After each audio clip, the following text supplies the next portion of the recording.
For many people, I think a lot of unhappiness or sadness or dissatisfaction happens because of life. And that sounds counterintuitive because life happens.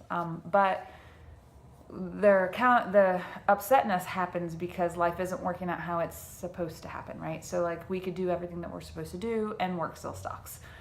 We might still be mistreated by our boss. We can do everything that we're supposed to do in a relationship supposed to do, and the relationship still doesn't, there's no fruit.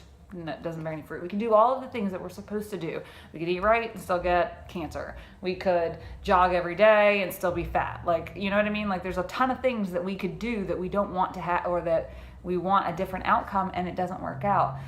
And I think that stems from a concept of kind of this deserving concept that gets flooded about a lot. And there's a much bigger conversation from a religious aspect and from a universal aspect of people kind of getting this idea that, well, if I do these things, then I deserve this, right? But that's not how life works, right?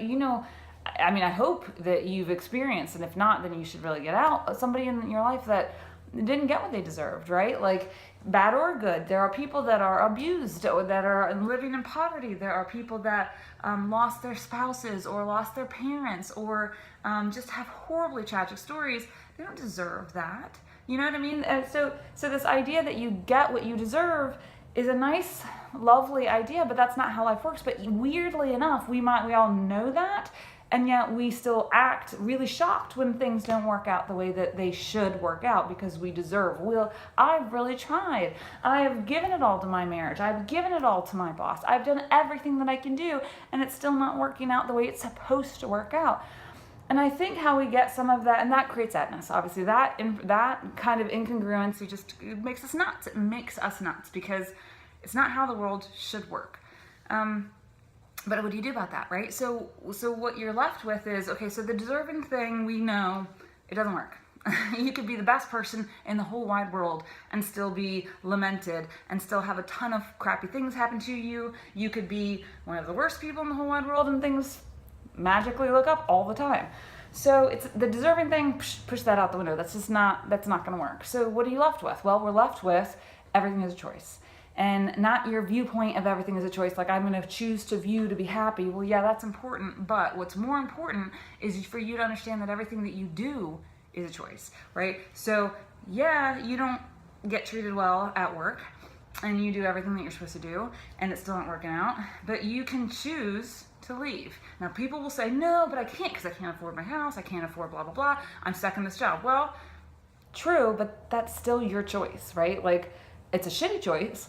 It's a crappy choice, right? It's a hard choice, right? What am I going to do? Give up my house? Well, yeah, but that's still a choice, right? Like you still have that. You, out of all of the people in the whole world, have that choice.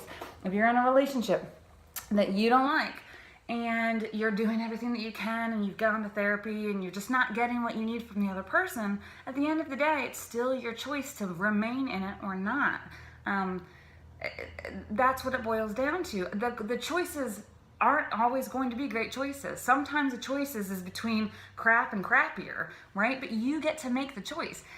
And when we look at the world a little bit more like that and realize that you're probably not going to get what you deserve, most people don't.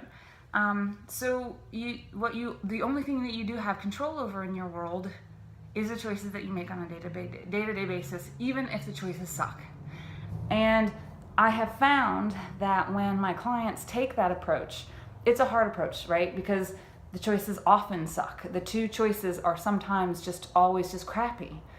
But when you recenter your brain out of thinking, I deserve this, but it should be this way. When you take that and you just realize that that's a pipe dream, right? That'd be great if it worked out that way, but it doesn't. And we know that it doesn't.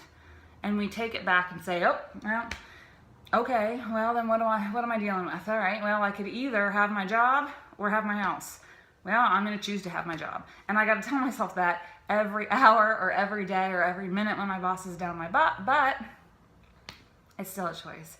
And having that perspective and reminding yourself of that all the time is actually a good way making yourself more content with life and with your situation, and being more at peace and able to kind of give more in your own life and to the others around you and your loved ones, because you're not so just stuck on what should or should not be, or what deserves to happen and what's not happening.